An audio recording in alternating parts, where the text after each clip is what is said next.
Yo, welcome to Elite Table Talk, where we are going to dive into some genuine conversations, some juicy information with some health professionals or other professionals in their own field, from doctors, accountants, lawyers, chiropractors, you name it. We are literally interviewing these people to help unpack their routines, discover what works for them and what doesn't, so we can dive into their personal life and their professional life, so you can capture some valuable nuggets that you can use to help your own health and fitness journey. So let's dive in. Yo, welcome to this episode where we're going to talk about the variables in fat loss. What variables, Carl? Well, they can be as simple as drinking a coffee. Yep, drinking a coffee, drinking water. Is there a difference from a bottle or a stainless steel? We're not going to go that deep. We're here to talk to you about the fundamental variables when looking at a fat loss plan. Things to consider, and if you tune into the very end of this episode, I'm going to give you the strategy that we use, known as the pyramid scheme. Yes, a pyramid scheme. What? But an eating pyramid, and we're going to go through that in detail. So let's dive in. So variables of fat loss, you've probably heard them all before, which is eating in a calorie deficit or eat your vegetables. But typically when it comes to any program, the things that you're going to typically see is that, like any diet, usually there's increased movement, there's eating more vegetables and more greens, there's moving more, and there's being in a calorie deficit. Those are the four fundamental things that pretty much across the board everyone's really doing. Shout out to my mate Josh, who does a lot of epigenetics work and has uncovered that there's 6 kind of different types of people, like crusaders, gladiators, and some of those people work really well with vegetables, and there are people that don't work well on vegetables, which is interesting, right? Some favor better eating more meals in the day, and some are better at night. So know that those are some variables. So if you have this gut feeling, you're like bloated, doesn't work for me. Sometimes, like my partner Kate, she gets really stressed, doesn't eat in the morning because it just through the day actually. So she eats in the morning and then the evening, but doesn't eat through the day because it just overloads her body. So whatever the gut feel that you have is, probably maybe tune into that. But these variables are things that you can do outside of it, and this is known as NEAT, so net energy activity thermogenesis. So these are all the incidental things that you have. So let's just quickly cover off things that you should be ticking off. Sleep, 7-8 hours every night, same time every day, 365 days of the year. Managing your stress, well, that's pretty hard to do. Stress is a state of perception. So one thing is learn, evolve, and grow. So if you're finding you're getting a lot of stress, reach out for a mentor or coach, find someone who's probably already doing it to help teach you the ways to overcome that. You know, we fall to the level of our systems. So whatever your system is, probably need to fine tune it. 3, consistency. We all know it, yet most of us don't do it. There are 7 days a week. So every day that ends in day should be exactly the same. Saturday, Sunday, they're the same. So, but a lot of times, when it comes to Friday, Saturday, Sunday, we completely change it. So we lack the consistency. It's okay to change it, but maybe have consistent Monday to Thursday and then a consistent Friday, Saturday, Sunday. So it's the same thing. You can always tweak it. The beauty of consistency is if you eat chocolate cake, which is number 4, not everyone should eat chocolate cake to lose weight, is being in a calorie deficit. But by eating chocolate cake every day, you can hop on the scales and see what it does for your body. So for me, if I like coffee, which I do, and I hop on the scales and I'm always having coffee and my weight goes up, I can ask myself, well, how's my sleep been? How are all the metrics been? And it might be like my sleep and my stress is just off the chart. I've been doing coffee every day. Take coffee out, sleep gets better, stress gets better managed. Coffee plays, which is something that's challenging to me, and especially if I do 16 shots, then of course that's going to throw everything off. I did that twice. It was free coffee, so you know. It was good coffee too. So why wouldn't you? They had a thing called the Flight. So it was a double shot espresso, V60, and then give a milk-based coffee. And so I did it with chai because, you know, dirty chai, more cinnamon, stimulates, you know, insulin sensitivity, which would help with fat loss. Of course, we'd all do it, right? Not a great idea. I didn't really sleep those 2 days. So that definitely threw everything off. So I might have lost some weight really quickly, but then later I suffered pretty badly. So yeah, so that's one. But the cool thing is, let's go on to 5, is metabolism. There are things that you can do. So chilies, there's green teas, just taking your jumper off, get you cold. You feel the cold more, so being cold, that'll stimulate metabolism. You burn a little bit more energy. This is why fat burning supplements are so popular, because the idea is that they increase your metabolic rate and get you burning more fat. It's not so much the case, because your organs already do that.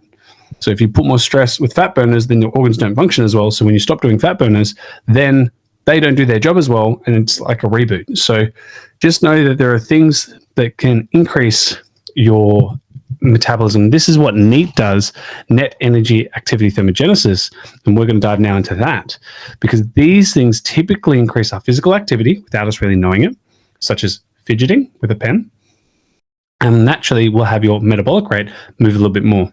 There's people that's like, oh, I've got a fast metabolism, and so you're like, oh man, they've got a fast metabolism, they never put on weight. They probably fidget a lot without you knowing. They also, if you don't spend 24 hours a day with them, you probably wouldn't notice that they probably don't eat much through the day, or they snack and nibble a little bit. So they're eating a little bit, so they're getting lots of micronutrients through the day, which maybe their body responds better to. Okay, so other activities or NEAT. So these are the things that you probably maybe have heard of it. So the reason for my deep breath is NEAT kind of goes into two factors. So one is like your incidental, and then your non-incidental. So your incidental is, you walk to work, because if you don't work, you don't have money. So you need to do that every day. But if you change that and you get a car, well, then that NEAT drops. Cuddles with your partner or your friends. Handshakes. There's certain things that you kind of would be doing. House chores on the weekend. Maybe some leisurely activities in the bedroom, out of the bedroom. There's some things that it's not like you have to do it daily. You choose to. So those are things that are kind of out of the realm. But then the non things, such as the fidgeting, your environment. So if you have to walk through the forest versus walking on the streets with cars honking and horning. So there's a little bit of different variables. Then you've got the temperature as well. So hot versus cold. So if it's really hot, you're sweating a lot, and you're probably not wearing a lot of clothing. But then when it's cold, you shiver, and shiver will get the muscles contracting and moving through, increase of metabolism. So there's a few things there that are out of the control. But typically when we funnel this down with NEAT, we typically would look at what our step count is, because you're not going home and going, did you shiver for 10 minutes? Oh, yeah, I did. No, we don't track that unless you're a little bit of a twit like me. And long ago, I read an article ages ago in like a magazine, and it said like, if you shiver for 10 minutes, shivering can increase muscle hypertrophy by like 0.02%, but you have to shiver for 10 minutes. And I was like, well, I'm skinny, I want to put on muscle. So every night before dinner, I would go into the pool in the winter, and I would get in the pool, and I would literally like just stand in the pool, and I'd just be like, it's only been 3 minutes. And I would shiver that for 10 minutes because I wanted to build muscle. Probably not a lot of shivering up there, but it got me really focused. I don't believe I really put on much muscle because I wasn't eating in a surplus. So yeah, those are things that you could do. It's probably why I stayed skinny. I'd like to say I was skinny lean, but I was just tiny. So yeah, you could cause shivers. So that's the weather. But at the same time, if you flip it, also recovery is just as important. So if you're someone who's dealing with a lot of stress and a lot of load, and you're like, right, jump in a pool, I'll sit in there for 10 minutes and shiver, and that'll help me burn fat, just understand that you also need to be recovering. So I back then was sleeping like 8-9 hours every night. So if you're only sleeping 5-6 hours, maybe instead of shivering in a pool and managing hypothermia, maybe get in the bed, get an extra hour of sleep. That'll definitely help. So yeah, NEAT, we break into steps. So how many steps a day are we doing? Because we can track that. So if you have your phone, you pull it out. Me this morning, got my phone, 2,708. So you can actually set it onto the screen. So I don't have to go through my health app. You have a app. There's an app called Pedometer. Let me find it. PD Pedometer. And it literally pops up, shows you where you're at. So I've set my goal for 14,000 steps. So you can change the goals, the targets, and then you can go into your widgets and you can actually set that to your phone screen. You could get an Apple Watch, you can get a pedometer, all those things. So just to recap, when it comes to NEAT, we typically will track steps because that is a metric we can use. So if you've only done 10,000 steps and your target's 12, then you need to get your shoes on at the end of the day and off you go. How many steps should we target for? You got say you should do 10,000. You got people say that you should do 14,000, 16,000. At the end of the day, it doesn't really matter, because whatever you're doing and that your body is here, you need to do a little bit more to create the body that you want for weight loss. So you can manage the sleep and the food, but something that's really easy to do without really having to make any changes is go for a few more steps. So I like to do wave load. So I'll go, or a linear method. So I go 10,000, 12,000, 14,000, 16,000, 18,000, see what the body can handle. So like I've had people do up to 40,000 steps a day, like just walking.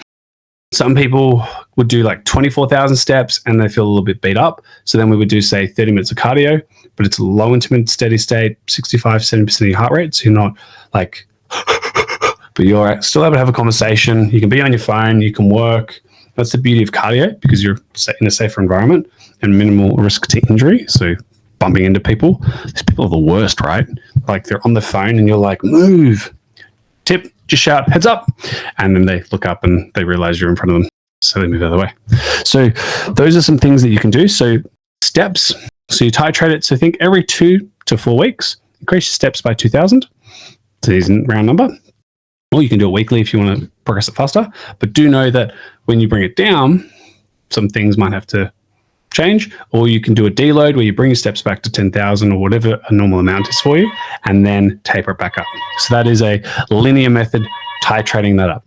Now you would pair that every 2 to 4 weeks with nutrition. So think steps goes up, nutrition stays the same, you drop a little bit of weight, body then stays, then you go decrease your calories a little bit by 10%, weight drops, steps up, weight drops, one stops, calories down. So you can do one thing at a time.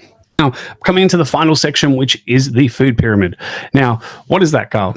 So this is a method that I've used for pretty much everyone. So a lot of the time when people come to work with us at Vitruvian Health or myself, a lot of the time people have done the diets, they've done the yo-yos, and we know that most diets, you cut calories, you move more, you eat more veg, and those things are great, but there is a time where people actually need to refeed or deload because the body has been under more stress. So think of it this way. If I start pulling on your jacket or your shirt, you feel my hand pulling it? No, you feel this. All right. So what we want to do is, but this is the causer. So we want to remove the stress, let this settle, and then the body is more relaxed. Now, if you've been pushing your body, you've been doing more steps, you've been eating less, your body has adapted or is trying to adapt, but we need to give it some time to recover. So what I do is whatever people are at, I go, all right, let's get the true reading of this. Because if you're in a calorie deficit, you should lose weight. So what I do is I actually go 20% less, see what happens, because if someone stays the same or puts on weight, then their food isn't congruent. So there's something inconsistent in their day-to-day. You know, most people say, I follow a nutrition plan 7 days a week. But then if you ask yourself, have you eaten the 21 or 28 meals that you have of the day? You'll probably find not the case. So that's when you have to find out where are the gaps happening, and then we fine tune and tweak that. Then from there, we titrate calories up by 10% at a time. Typically, I like to push up their carbs. So you work out the fats and the proteins, and then I just ramp up their carbs by 50 grams every week, because carbs fuel performance. You start eating more carbs, you feel a little bit better. It's like if you drink more coffee, you'll have more energy, but it's jittery energy. That's why I do decaf. One is double shot espresso in the morning, and then the rest is decaf. I feel like a little bit more. So you get jittery, but it's not actual energy. That's just the jitters because you're over caffeinated. You could get more energy by breathing. And actually, we will teach people how to breathe, because a lot of the time people breathe up here rather than down into the diaphragm. So if you're breathing up and through your shoulders, check out the solar plex release, and that'll help you to get your breath deeper and lower, which actually opens up the ribs, the back, and gets a full diaphragmatic breath will actually calm the body down too. So each week we're increasing carbs, that fuels performance. Plus, when you eat carbs, you feel good. Some people will push fats up. So some people are carnivore keto. So play with the variable. I like to keep protein around 1.5 to 2 grams, so it stays consistent, and I play with the fats and the carbs. And I just ask the person, what do you want to do? Some people, like we had a lady last week. G, big shout out to you. Hey, Gisela. She's like, oh, I really want to eat more fats. Why? I like peanut butter. Sure. Just push that up. If the weight blows out, then we know something's up. But if we're going up by 200-300 grams of calories, well, your scale weight should only fluctuate about 200 grams. Now, if someone fluctuates a kilo, well, that's typically because of a larger intake of carbs, but it shouldn't fluctuate up to a kilo. It could be that the body is having digestive issues, bowel problems.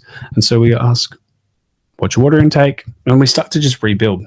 So like with G, she went from 1,200, 1,300, 400, 450, 600, and then 800, 1,800. We noticed her weight fluctuated aggressively and was like, what's going on? Turned out she was working off percentages, not calories. And that's, as you're scaling it, we should see gradual weight increase. However, for the first few weeks, she was losing weight as her food went up. And then all of a sudden, it just had this big blowout, which shouldn't happen because you should only put on about 200 to 500 grams max.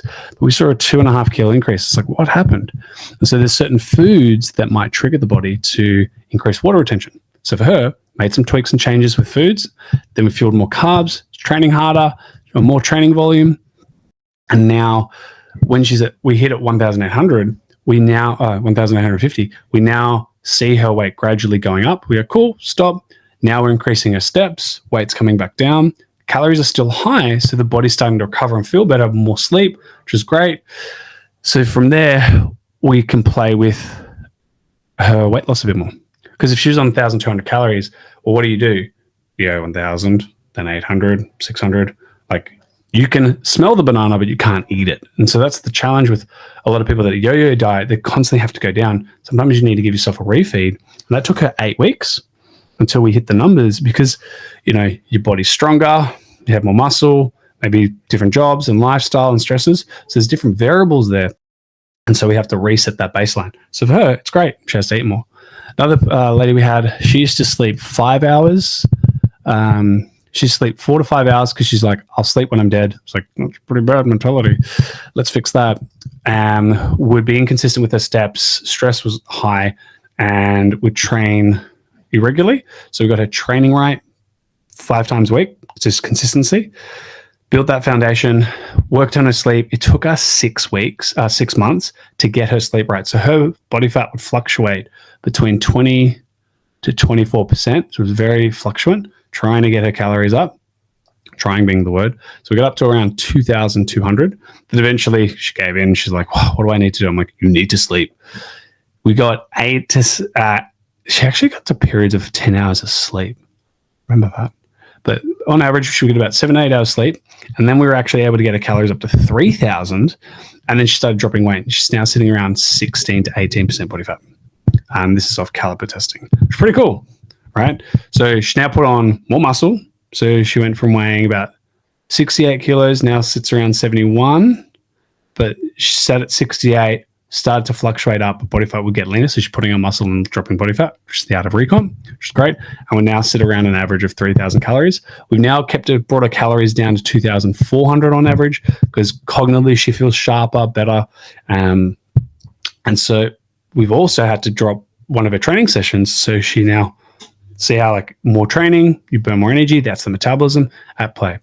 So refeed, hit a plateau, and we started looking at what are the other variables. We had sleep, we had stress, managed those, then was able to go further. So everyone's different, but typically most people, when it comes to wanting to lose weight, you've got your fundamentals, which is your NEAT, foundational work, sleep, stress, consistency, dialing that in. And once you've got that in, you can then, the world's your oyster, fluctuate through it. Most people are so busy on focusing on going down. Sometimes you need to go up before you can go back down again. And by going up, you then have more room or more buffer. So those are the variables. Those are some tips. That's the pyramid food system where we go focusing on eating up. Once we hit a plateau, then we focus on going back down. Till next time, adios, amigos.